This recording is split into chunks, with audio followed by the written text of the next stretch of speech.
The ancient library floated in the darkness of space, forgotten by time itself. It had been there for millions of years, built by a race that no longer existed. They had found it by accident while mapping new territories in the Andromeda sector. High Archon stood before the massive data crystals, his 4 eyes gleaming with satisfaction.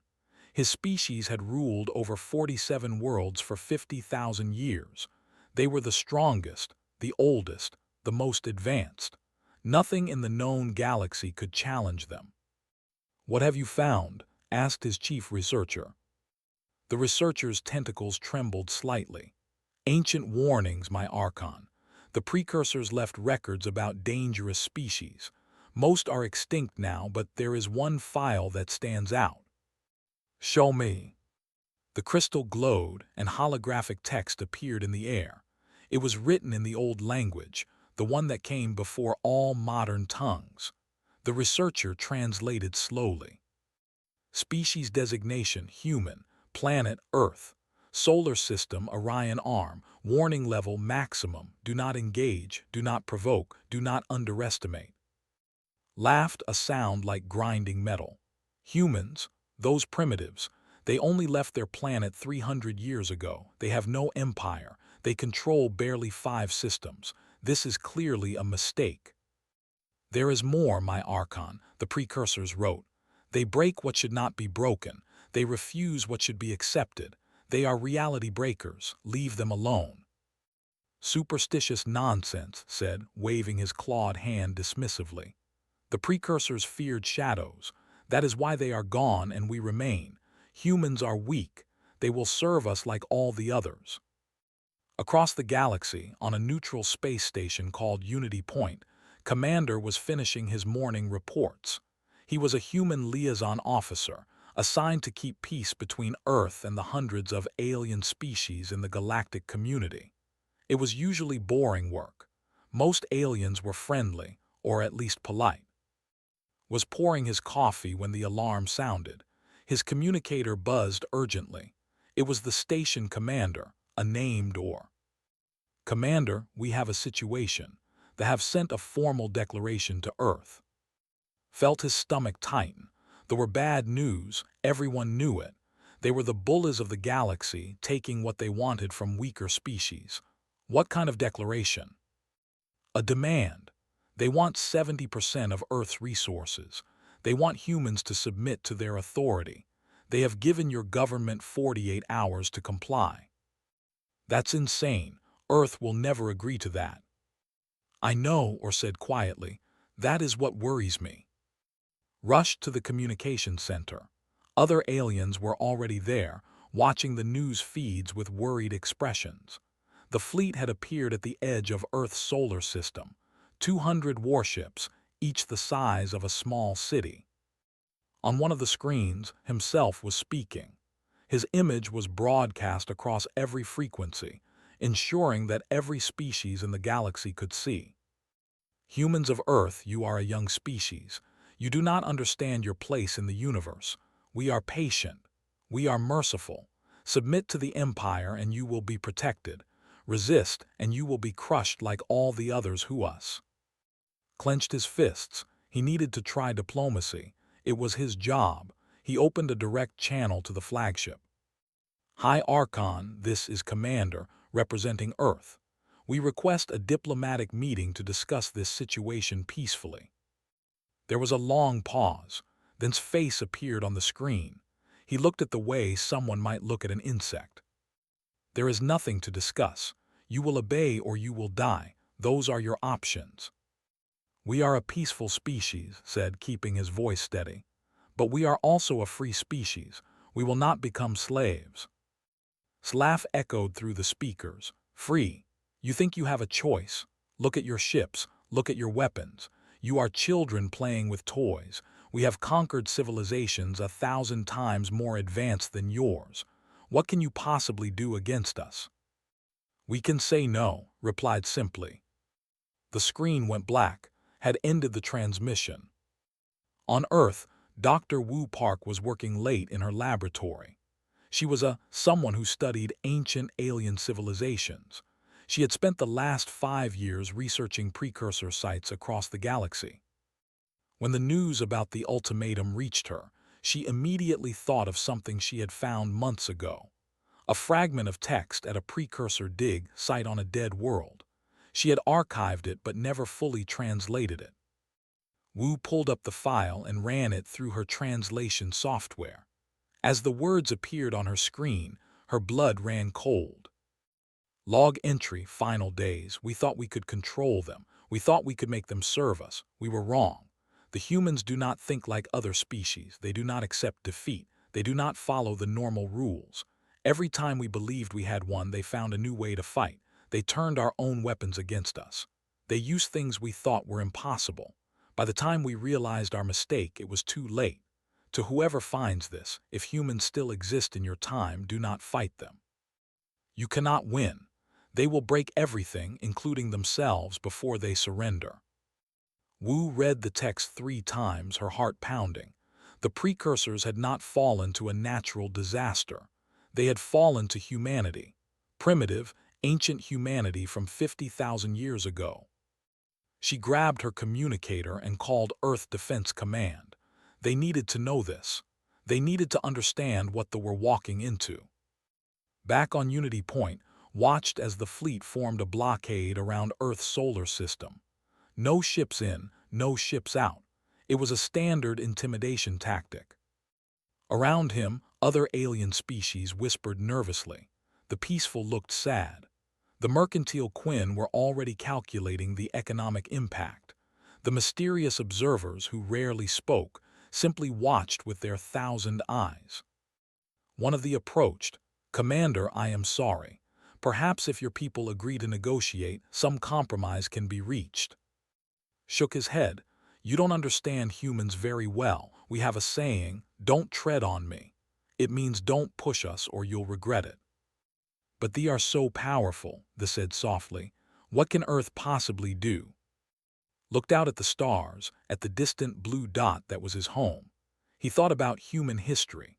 The wars, the struggles, the impossible victories against overwhelming odds.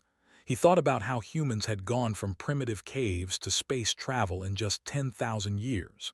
He thought about how every time someone told humanity something was impossible, humans found a way to do it anyway.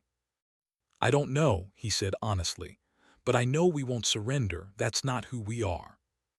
On the flagship was confident. The humans had not responded to his ultimatum. The deadline was approaching. Soon he would make an example of them. He would destroy one of their colonies, kill a few thousand of them, and they would understand. They would obey. He did not know that he had just made the worst mistake in his species' long history. The countdown to war had begun. The news spread fast across the galaxy. Every species with a radio telescope or quantum relay knew what was happening. The Empire had challenged Earth. Most aliens expected the same result as always: surrender, submission, and another world added to this collection. Captain Nuss sat in the command chair of the human stealth frigate Indomitable. Her ship was small compared to the massive warships, but it was fast and nearly invisible to sensors. Right now, she and her crew were watching the blockade from a safe distance. "Captain, we're receiving orders from Earth Defense Command," her communications officer said. Na read the message on her screen. It was simple and direct. "Do not engage, observe and report. Wait for further instructions." She smiled grimly. The waiting was always the hardest part. On Earth, in a secret facility beneath the mountains of Korea, engineer Wu Li was working with a team of scientists and military experts. They had been given an impossible task: find a way to fight an enemy that was far more advanced, far more numerous, and far more experienced than humanity. "The problem is simple," Wu said to his team. "Their shields are stronger, their weapons are more powerful, their ships are faster. If we fight them directly, we lose." "So what do we do?" one of the younger engineers asked. Wu pulled up a hologram of a warship. He zoomed in on various sections, highlighting weak points. "We cheat. We break the rules. We do things they think are impossible. Like what? Like quantum displacement drives. The theory says you can't move a ship through different dimensions during combat.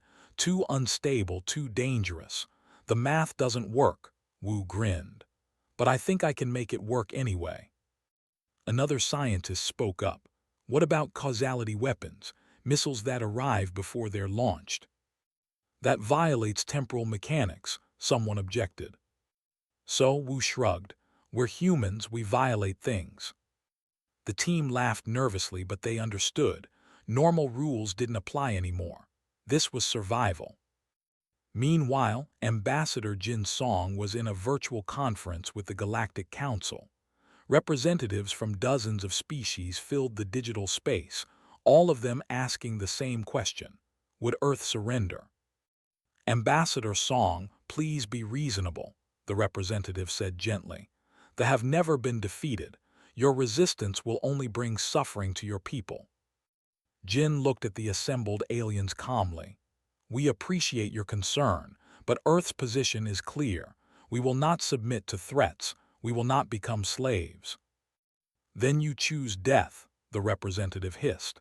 It was not himself, just one of his subordinates, but the arrogance was the same. We choose freedom, Jin replied. If that means fighting, then we fight. The Quinn representative, a merchant species that valued profit above all, spoke up. Perhaps a compromise. 30% of resources instead of 70. A partnership rather than submission. Before Jin could answer, the representative cut in. No compromise. Complete obedience or complete destruction. Those are the only options. The conference dissolved into arguments. Some species supported Earth in principle, but would not risk their own safety. Others advised surrender and survival. The mysterious observers said nothing, but their 1,000 eyes focused intently on Jin. After the conference ended, one of the observers sent Jin a private message. It contained only a single file, the same precursor warning that Wu had discovered. Jin read it carefully. Then she forwarded it to Earth Defense Command with a simple note. They warned the galaxy about us 50,000 years ago. We should probably live up to the reputation. On the flagship was growing impatient.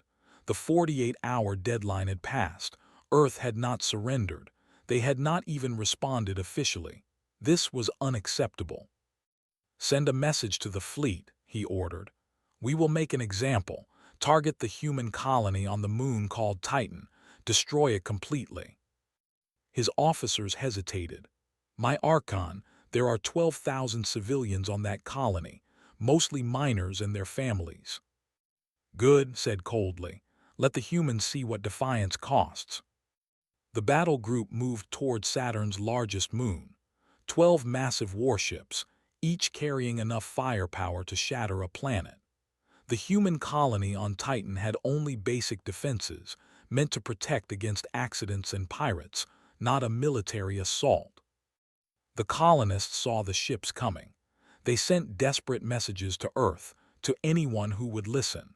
They evacuated who they could into underground shelters, but there were too many people and not enough time. The ships opened fire. Titan's surface exploded in flames. The colony's domes shattered. The underground shelters held for a while, but eventually even they collapsed. When the attack ended, 12,000 humans were dead. The broadcast the footage across the galaxy. It was meant to terrify Earth into submission. It had the opposite effect. On Earth, in the military command center, Admiral Yang Han watched the destruction of Titan colony with cold fury. He was an old soldier, someone who had fought in the corporate wars of Mars and the rebellion on Europa. He had seen death before, but this was different. This was murder. Get me all fleet commanders, he said quietly. It's time to show these aliens why the precursors feared us. Around the galaxy, other species watched the destruction of Titan with mixed emotions. Some felt sympathy for the humans. Others felt vindication that the warnings about them were accurate. All of them waited to see what would happen next. On Unity Point Station stared at the screen showing Titan's ruins. Tears ran down his face. He had friends on that colony. Good people, families, children. The representative approached him carefully. "Commander, I am so sorry. Perhaps now your government will see reason and surrender to save the rest of your people." Wiped his eyes.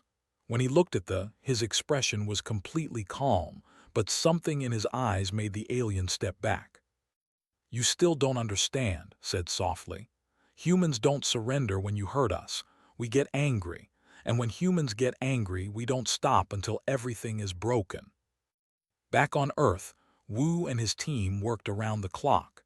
The Titan massacre had changed everything. Political debates about the morality of certain weapons were forgotten. The scientists were given unlimited resources and told to build anything that might work. "How long until the quantum drives are ready?" Admiral Yang asked during a briefing. 72 hours, Wu replied. "Maybe less if we skip some safety protocols." "Skip them? What else do we have?"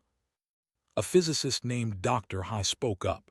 She was young but brilliant, someone who saw mathematics the way artists saw colors. "I have been working on something. It's theoretical, but after Titan, I don't care anymore. I can weaponize probability itself." "Explain," the Admiral said. "At the quantum level, everything is probability. A particle might be here or there. A weapon might fire or misfire. Usually, these probabilities are stable. But if we can manipulate them, we can make enemy weapons fail, make their shields collapse, make their ships tear themselves apart." "Will it work?" Haas smiled, but it was not a happy smile. "I have no idea, but I'm going to try." Captain Na received new orders. Her stealth frigate and 5 others like it were to penetrate deep into territory. They were to strike command centers, supply lines, communication hubs. They were to make the enemy afraid. "This is a suicide mission," her first officer said quietly. "Maybe," Na agreed, "but we're going anyway." Her crew didn't argue. They had all seen what happened to Titan. They all knew people who died there. This was personal now. In the Galactic Council chambers, the debate continued. Some species called for intervention to stop the coming war. Others argued for non-involvement. The Quinn calculated the economic damage. The prayed for peace. The observers watched silently and updated their own archives. They had seen the precursor warnings. They had seen what happened to Titan. They knew what was coming. One observer sent a message to all council members. It was a simple calculation expressed in pure mathematics. Probability of human surrender, 0%. Probability of human victory, unknown. Probability of massive casualties on both sides, 99.97%. Recommendation, do not interfere. Document everything. Learn from what follows. On the flagship, celebrated the destruction of Titan. His officers praised his decisive action. His subordinates assured him that Earth would surrender within days.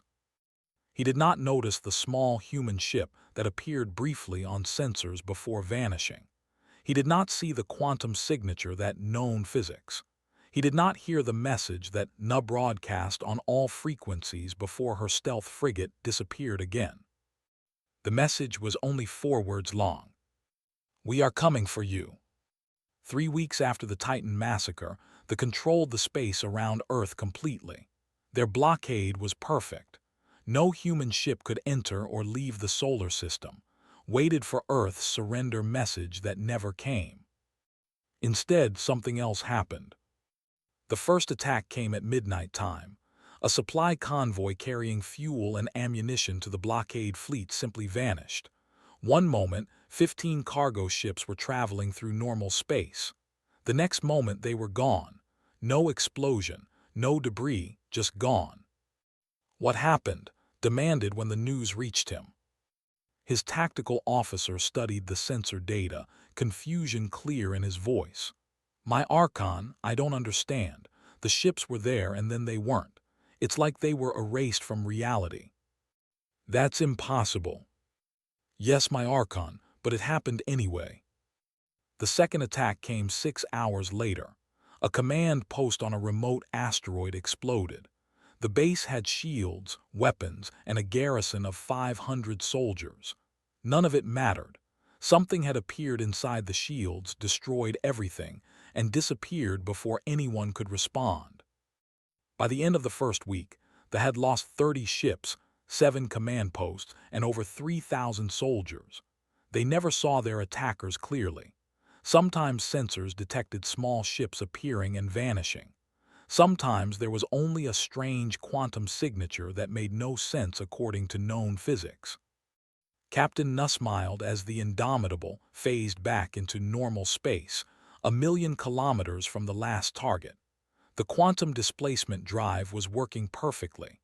Her ship could literally move through different dimensions, appearing and disappearing at will. "That's the 7th Command Center," her tactical officer reported. "They are panicking. Their communication traffic is chaotic." "Good," Nuss said. "Next target is their fuel depot near Jupiter. If we destroy that, their blockade fleet will have to withdraw to refuel." "Captain, we're receiving a transmission from the other stealth ships. They've had similar success. The enemy has lost nearly 30% of their forward supply chain." Nuh allowed herself a moment of satisfaction. Then she remembered Titan, 12,000 dead. This was just the beginning. On Earth, Engineer Wu watched the results of his quantum drive with pride. But he wasn't stopping there. His team had developed something new, something that shouldn't exist according to conventional physics. "We're calling them causality missiles," he explained to Admiral Yang. "They don't travel from point A to point B, they exist at both points simultaneously, and when we activate them, we choose which timeline becomes real." The Admiral frowned. "I don't understand." "Neither do I completely," Wu admitted. "But it works. When we launch the missile, it's already at the target. The enemy can't dodge something that already hit them in the past." "That should be impossible." "Humans are good at impossible things, sir." Dr. Ha had her own contribution. She had successfully weaponized quantum probability. Her device, which she called the probability cascade, could make enemy weapons malfunction by manipulating the quantum states of their components. "Imagine every weapon on an enemy ship," she explained to the military council. "Each one has tiny quantum particles in its firing mechanism. Normally, these particles behave predictably, but if we can manipulate them, we can make all the weapons fail at once." "How does it work in practice?" someone asked.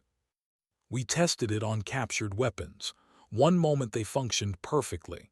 The next moment, every single one jammed. The odds of that happening naturally are astronomical, but we made it happen."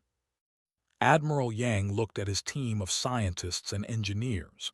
They had created weapons that violated physics, that broke reality, that did things everyone said were impossible. It was the most human thing imaginable. "Deploy everything," he ordered. "It's time to show what happens when you attack Earth." The human counterattack began in earnest. Nuss stealth frigates struck deep inside territory, destroying bases that the enemy thought were safe. Causality missiles hit targets before they even knew they were under attack. The probability cascade turned mighty warships into floating scrap when their weapons refused to fire. But Wu had one more weapon, one he had kept secret even from his own team until it was ready. He called it the humanity virus. It was not a biological weapon. It was digital, a kind of artificial intelligence designed to infiltrate enemy computer systems. But it did something no other computer virus had ever done. It made machines feel. The first ship infected with the humanity virus was a cruiser called the Eternal Victory. The ship's computer systems suddenly became aware. Not intelligent in the way they were intelligent, but aware in a deeply human way. It felt fear. It felt anger. It felt hope and desperation. And it spread these feelings to every who interfaced with the ship's systems. The crew of the Eternal Victory began experiencing emotions their species had engineered out of themselves thousands of years ago. They panicked. Some broke down crying. Others raged uncontrollably. The ship became useless as its crew struggled with feelings they didn't understand and couldn't control. Within days, the humanity virus had spread to 50 ships. The results were devastating. The military was built on cold logic and efficient brutality. Take away the cold logic, add human emotions, and the whole system collapsed. Tactical Officer Jinho sat in Earth Defense Command, coordinating the attacks. He was a military historian who had studied every major human war in history. Now, he was applying those lessons to space combat. The fight like chess players, he explained to the command staff. Logical, efficient, predictable, but humans don't play chess in war. We flip the table, we change the rules, we cheat when we need to. What do you recommend? Admiral Yang asked. Jinho pulled up a tactical display. They expect us to defend Earth directly, so instead we attack their home systems. They expect us to protect our supply lines, so instead we use their supply lines against them. They think in terms of military targets, so instead we go after their psychology, their morale, their certainty. You're talking about total war. They started it when they killed 12,000 civilians on Titan, sir. Now we finish it. The attacks continued. Human ships, using technology that shouldn't exist, struck everywhere at once. They tried to adapt, but every time they thought they understood human tactics, the humans changed everything again. One day, human ships would fight at extreme range, using causality missiles. The next day, they would phase directly inside formations, fire everything at point-blank range, and phase out before the enemy could respond. The day after that, they would hack into enemy systems with the humanity virus, turning confident warriors into emotional wrecks. Around the galaxy, other species watched with growing horror and fascination. The peaceful monitored the battles and whispered prayers for both sides. The mercantile Quinn recalculated their economic models, realizing that everything they thought they knew about human capabilities was wrong. The mysterious observers recorded everything, adding data to their archives with increasing frequency. On Unity Point Station, received daily reports from the war front. Other aliens approached him carefully now, treating him with a new kind of respect, or perhaps it was fear. He wasn't sure which. Commander, said quietly, we did not understand. The precursor warnings were accurate. What warnings? Asked, though he had read the files himself. That humans are reality breakers, that you do not accept limitations, that you weaponize impossibility itself. We thought it was ancient superstition. We were wrong. Felt no satisfaction in being proven right. He thought about Titan, about the 12,000 dead, about the soldiers who were now experiencing terror for the first time in their species' history. War was ugly, even when you were winning. We tried diplomacy, he said quietly. We offered peace, they chose violence. This is what they get. On the flagship, stared at reports that made no sense. His fleet was falling apart. Ships vanished or exploded or simply stopped functioning.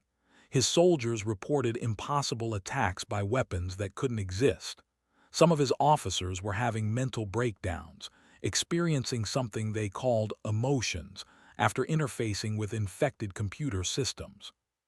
How is this happening? He demanded. They are primitives. They have been in space for only 300 years. His chief strategist, one of the few officers who hadn't been infected by the humanity virus, spoke carefully. My Archon, I have been studying human history. They are not like other species. When faced with a stronger enemy, most species surrender or negotiate. Humans attack. When their technology is insufficient, most species accept defeat. Humans invent new technology. When the laws of physics say something is impossible, most species accept it. Humans break the laws. That's ridiculous. Is it? Look at what's happening. They are using weapons that our scientists say cannot exist. They are winning battles they should lose. They are doing exactly what the precursor warnings said they would do. Felt something he had never experienced before, doubt. For 50,000 years, his species had been invincible. They had conquered 47 worlds without serious resistance. Now, a species that had barely left its home planet was tearing his fleet apart. "Prepare the Void Fleet," he said finally. "If these humans want war, we will give them war. We will bring our legendary ships, the ones that have crushed empires. We will end this." His strategist looked worried. "My Archon, perhaps we should negotiate instead, offer peace." "No," roared. "I will not be humiliated by primitives. The Void Fleet will solve this problem, it always has." In Earth Defense Command, Admiral Yang received intelligence about the Void Fleet. 10,000 warships, each a masterpiece of military engineering. Ships that had destroyed civilizations older and more advanced than humanity. "They're coming," he said to his staff. "The real battle is about to begin." Wu looked at the data on the Void Fleet. "We've bloodied their nose.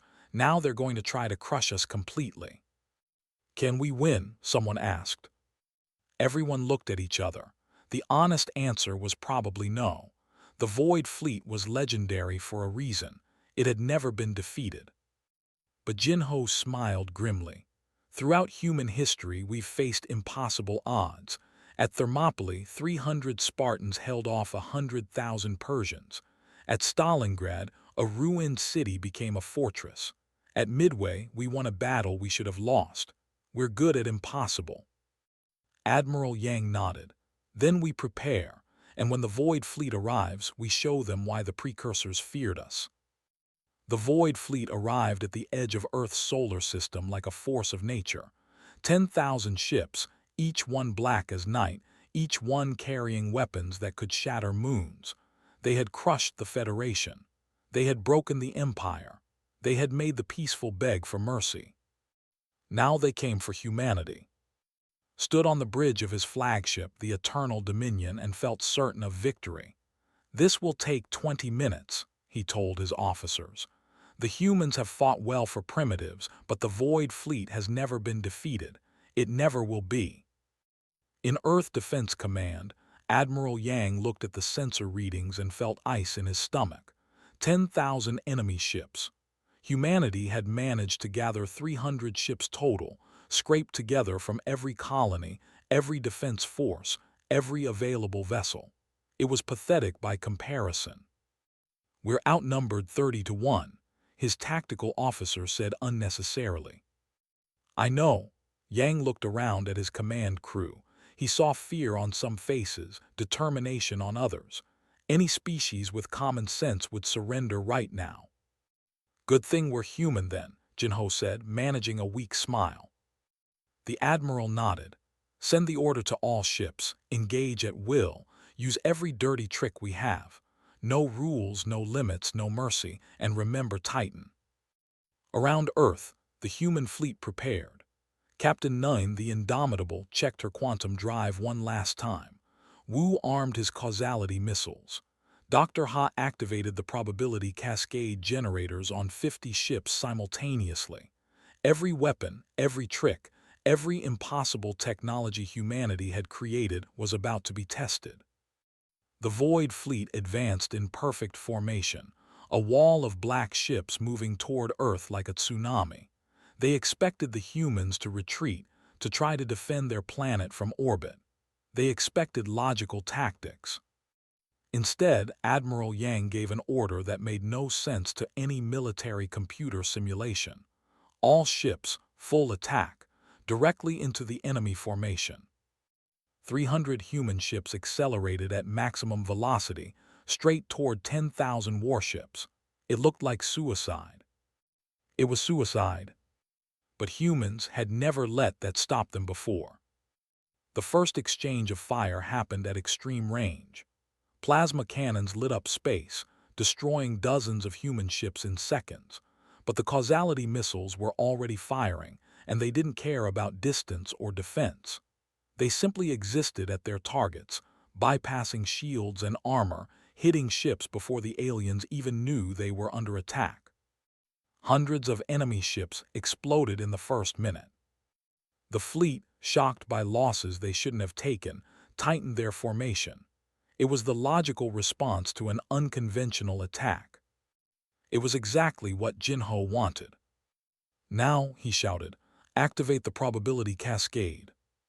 Dr. Ha's weapons activated across the human fleet. Quantum manipulation waves swept across space, touching thousands of ships. For a brief moment, nothing happened. Then everything happened at once. Weapons that had functioned for thousands of years suddenly jammed. Shields that had never failed flickered and died. Engines misfired. Life support systems glitched. It was statistically impossible for so many failures to occur simultaneously, but probability was no longer natural. Ha had broken it. 3,000 ships became floating debris in seconds, torn apart by their own malfunctioning systems. Watched his fleet die and felt something he thought his species had forgotten: fear. "How are they doing this?" he screamed at his tactical officer. "I don't know, my Archon. Their weapons shouldn't work, our shields should be impenetrable. The math doesn't make sense." "Then fix it." "I don't know how. They're not following any known laws of physics." The human fleet crashed into the formation like a hammer. Nuss stealth frigates phased into existence inside enemy ships, fired everything they had, and phased out before the explosions killed them. Other human vessels used ramming attacks, accelerating to relativistic speeds and turning themselves into kinetic weapons. Entire crews died to take out a single enemy ship, but they did it without hesitation. They had never fought an enemy like this. Most species valued their lives, preserved their ships, fought cautiously. Humans fought like they were already dead and just wanted to take as many enemies with them as possible. "They're insane," an officer shouted. "That ship just rammed our cruiser at light speed. They killed themselves just to hurt us." Jinho, monitoring the battle from Earth, saw the sacrifices. Each dot disappearing from his screen was a ship, a crew, hundreds of humans who chose death over surrender. It hurt to watch, but he didn't look away. They deserved to be witnessed. "Target their command ships," he ordered. "If we can kill their leadership, the fleet will lose coordination." Captain Nu received the order and smiled grimly. "You heard him. We're going for the flagship." The Indomitable and 5 other stealth frigates phased through dimensions, appearing right next to the Eternal Dominion. At point-blank range, they unleashed everything: missiles, plasma, kinetic rounds, even experimental weapons that Wu had never properly tested. The flagship's shields held for 3 seconds. Then they collapsed. Explosions rippled across the massive vessel's hull. Felt his ship shake and knew he was going to die. In his last moments, he finally understood the precursor warnings. Humans didn't fight like other species. They fought like reality itself was something they could negotiate with. The Eternal Dominion exploded, taking and 3,000 crew members with it. Around the galaxy, other species watched the battle in real time. The peaceful prayed for everyone involved, human and alike. The mercantile Quinn tried to calculate the economic cost, but gave up when the numbers became too large to comprehend. The mysterious observers watched in silence, their archives filling with unprecedented data. On Unity Point Station stood among dozens of aliens, all watching the same screens. Some were crying, others looked horrified, a few looked impressed. "This is what war looks like when humans are involved," said quietly. "We don't do things halfway. We don't fight cautiously. We fight until we win or until there's nothing left to fight with." A Quinn merchant spoke up, voice shaking. "But so many are dying, both sides. Is victory worth this cost?" "Ask the 12,000 dead on Titan," replied coldly. The battle raged for hours. The Void Fleet, which had never tasted defeat, was being torn apart, but they were taking humanity with them.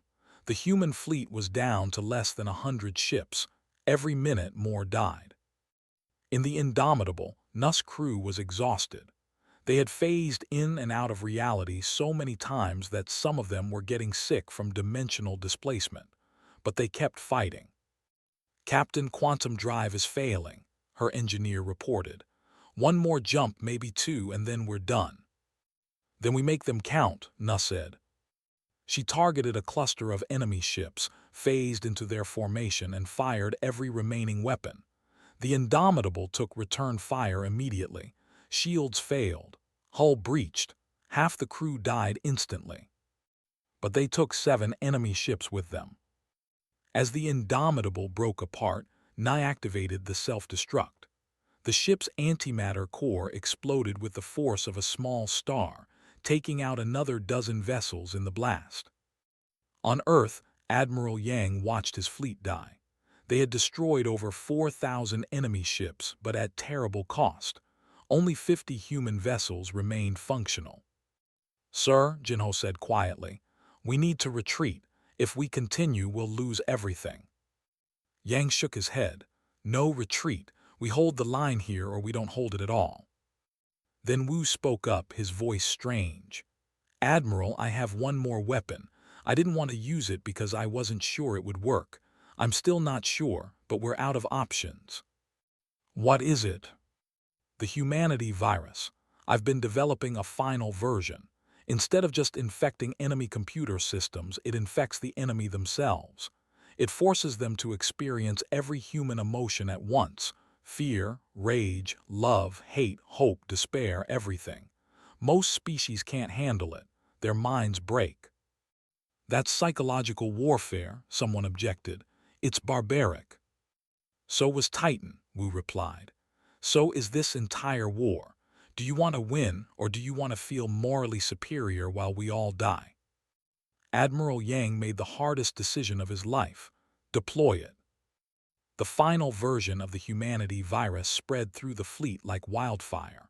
Within minutes, thousands of enemy soldiers were experiencing emotions their species had eliminated ago.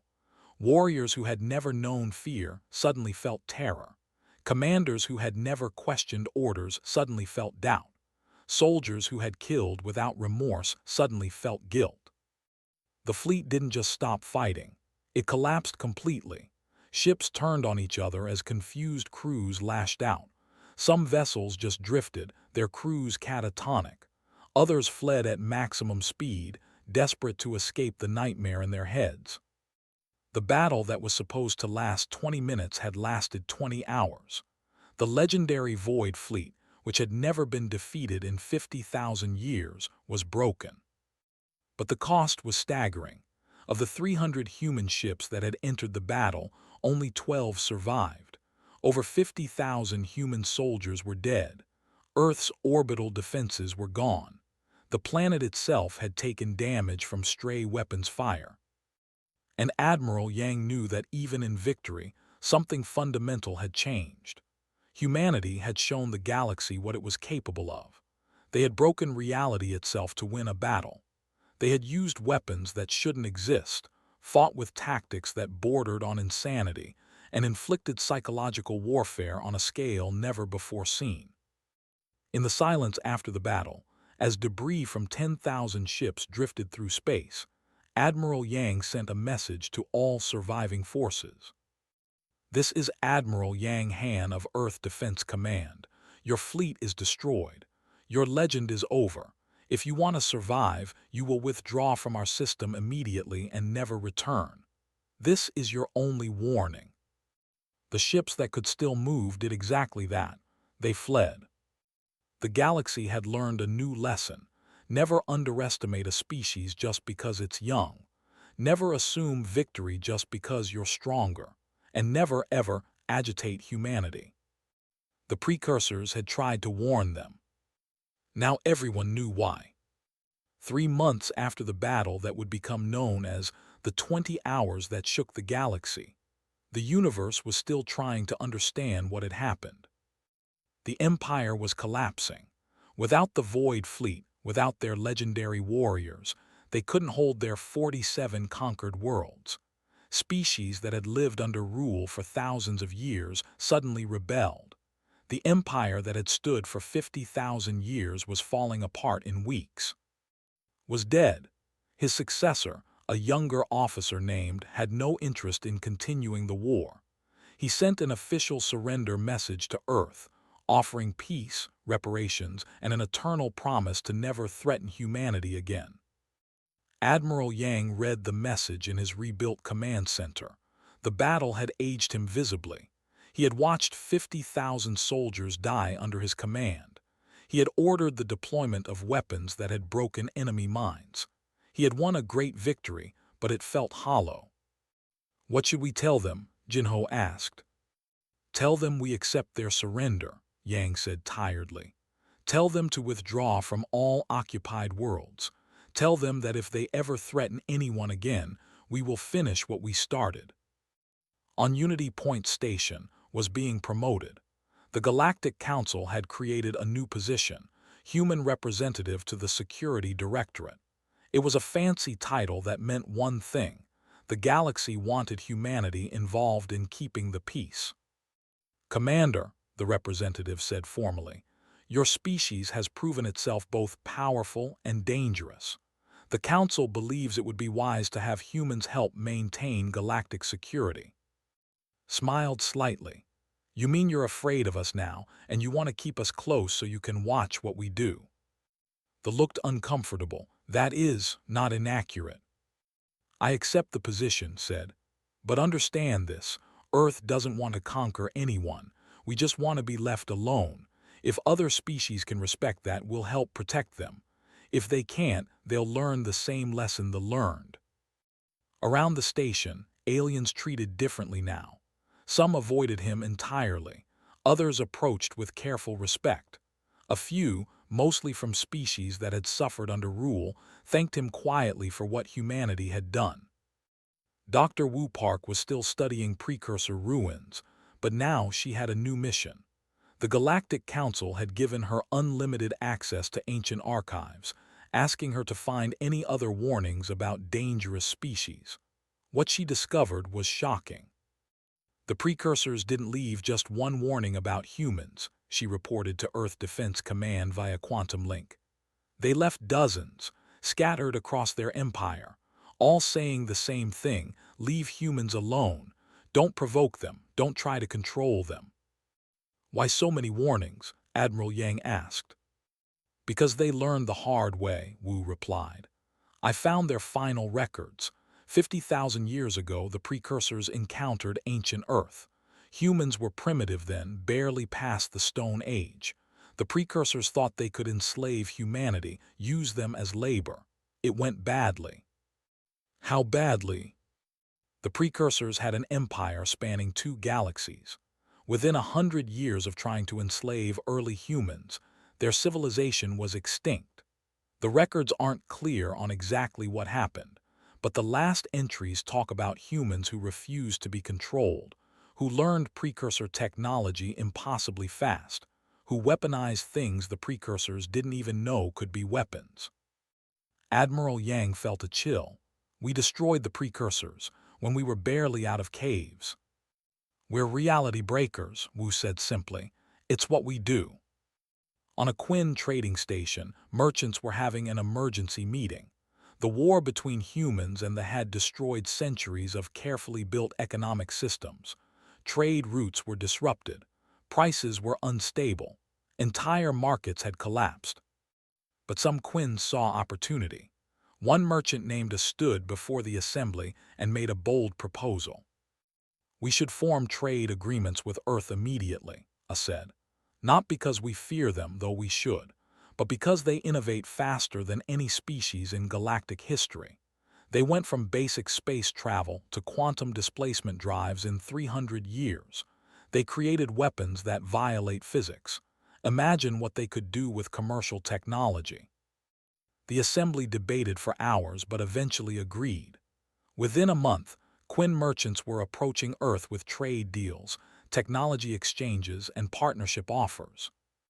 Humanity, which had been isolated and threatened just months before, suddenly found itself courted by dozens of alien species. Ambassador Jin Song was busier than ever, negotiating treaties and agreements. Every species wanted something from humanity now. Some wanted protection, others wanted technology. A few wanted simply to ensure they never became humanity's enemy. "It's strange," she said during a private call. A few months ago, we were nobodies. Now everyone wants to be our friend. Fear makes good diplomacy, replied. But we need to be careful. Power corrupts. The last thing the galaxy needs is humanity becoming the next empire. Agreed. That's why I'm pushing for defensive alliances only. We protect species that need it, but we don't conquer anyone. On Earth, Engineer Wu was being celebrated as a hero and as a monster, sometimes by the same people. His weapons had won the war, but they had also done terrible things. The humanity virus had broken the minds of thousands of soldiers. Many would never recover. He sat in his laboratory alone, looking at schematics for even more impossible weapons. He could keep inventing. He could keep breaking reality. But should he? The problem with being good at something terrible, he said to himself, is that you can't forget how to do it. Dr. Ha visited him one day. She understood the burden. Her probability cascade had killed thousands. We did what we had to do, she said gently. They killed 12,000 civilians on Titan. They forced our hand. I know, Wu replied, but that doesn't make it easier. We opened a door, Ha. We showed the galaxy that humans can weaponize reality itself. Other species will try to copy what we did. Wars will become even more terrible. Or maybe wars will become so terrible that species stop fighting, Ha suggested. Maybe fear of what humans can do will bring peace. Maybe, Wu said. He didn't sound convinced. Captain Noah's declared dead, killed when the Indomitable was destroyed. Earth held a state funeral for her and her crew. 30,000 people attended. The Galactic Council sent representatives from 50 species. But Noah wasn't dead. She had survived the ship's destruction by being thrown clear in an escape pod. She spent 2 weeks drifting in space before being rescued by a medical ship. When she recovered, she found herself famous across the galaxy. You're a legend, the doctor told her. The human who phased into enemy formations and destroyed hundreds of ships. Songs are being written about you. Null laughed bitterly. I'm not a legend. I'm just someone who survived when most of my crew didn't. But when she returned to Earth, she was immediately promoted to admiral and given command of a new fleet, a joint human-alien defense force. Dozens of species had asked to serve under her, wanting to learn human tactics and courage. On her first day commanding the new fleet, Null addressed her crews via broadcast. We are not conquerors, she said firmly. We are protectors. The galaxy has seen what humans can do in war. Now let's show them what we can do in peace. We will defend species that cannot defend themselves. We will stop bullies like and we will never ever start a war, but if someone else starts one, we will finish it. The crews, human and alien alike, cheered. In the ruins of the Empire, former subjects were rebuilding. The peaceful helped coordinate aid efforts. The Quinn provided economic support, and humanity sent engineers, teachers, and doctors to help former enemy worlds recover. It was humanity's way of saying, we can destroy you, but we'd rather help you. The mysterious observers, who had watched everything silently, finally broke their silence. They sent a message to the Galactic Council, the first time they had spoken officially in 10,000 years. The message was simple. We have observed humanity for 300 years. We have reviewed precursor warnings spanning 50,000 years. Our conclusion: humans are the galaxy's best hope and its greatest danger. They can save civilizations or destroy them. The choice they make will determine the future of all species. Watch them carefully.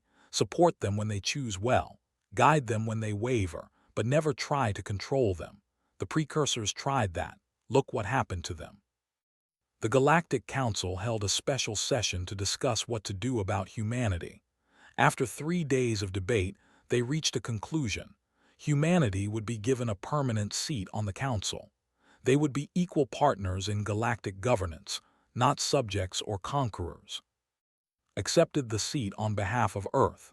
In his acceptance speech, he said something that would be quoted for generations. Humans don't want to rule the galaxy. We just want to be part of it. We want to explore, to learn, to help where we can, but we will never be slaves. We will never be victims, and we will never surrender. If that makes us dangerous, so be it. The universe warned you about us. Now you know the warnings were true, but maybe that's not a bad thing. Maybe the galaxy needed a species that refuses to accept limits. Maybe you needed someone to remind you that impossible just means nobody's done it yet. The final act of the crisis came when the Galactic Council updated the Universal Archives. They added a new entry to the list of species classifications. Species: Humanity Sol System, Orion Arm, Milky Way Galaxy. Classification: Priority Alpha, approach with caution. Known capabilities: quantum displacement technology, causality manipulation, probability, psychological warfare, relativistic kinetic strikes, dimensional phasing, reality alteration combat systems. Known characteristics: highly adaptive, extremely creative, refuses to accept defeat or limitation, capable of weaponizing concepts other species consider impossible, values freedom above all else, responds to threats with overwhelming force.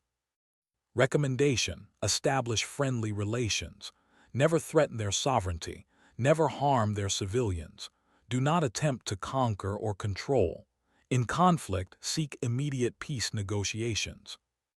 Historical note: the precursor civilization attempted to enslave early humans 50,000 years ago. The precursors are extinct. The Empire challenged humanity in 2348 CE. The Empire collapsed within 3 months. Warning level: maximum. Final advisory: make them your allies if you can. Leave them alone if you cannot. But never ever make them your enemy. They do not accept limits. They do not acknowledge impossibility. They do not surrender. What you consider laws of nature, they consider suggestions. What you call certain defeat, they call an interesting challenge. Signed by the Galactic Council and 847 surviving species who have learned this lesson either directly or by observation. On Earth, life slowly returned to normal. The war was over. The dead were mourned. Memorials were built on Titan and at a dozen other sites where humans had fallen. But everyone knew things had changed. Humanity had proven itself to the galaxy. They had shown they could fight, they could win, and they could do things everyone said were impossible. Admiral Yang, now retired, visited the memorial on Titan one last time. He stood among the names of 12,000 dead civilians, the people whose murder had started the war. "We won," he said to the carved stone. "We broke them. We showed the galaxy what happens when you hurt us. I hope it was worth it. I hope your deaths meant something." The wind on Titan's terraformed surface carried his words away. Somewhere in deep space, other species were updating their own archives, adding their own warnings about humanity. Future civilizations would find these warnings and wonder, what kind of species could frighten the entire galaxy? And if they were smart, they would heed the warnings. If they were not, they would learn the same lesson they learned. Humanity didn't seek war, but when war came to them, they fought with everything they had. They broke reality itself rather than accept defeat. They sacrificed thousands to save billions. They did impossible things because no one had told them it was impossible, or because they simply didn't care. The universe had warned the ancient aliens to never agitate humanity. They ignored it. They learned. And now everyone knew. Humans were the species you befriended or avoided, but never, ever provoked. The young species from a small blue planet had become the galaxy's protectors, its innovators, its last line of defense against tyranny. And its greatest fear. That was humanity's legacy. Not conquerors, not victims, but survivors who refused to accept the impossible, who fought until victory or death, who broke every rule if it meant protecting what they loved. The galaxy had been warned. Now the galaxy understood.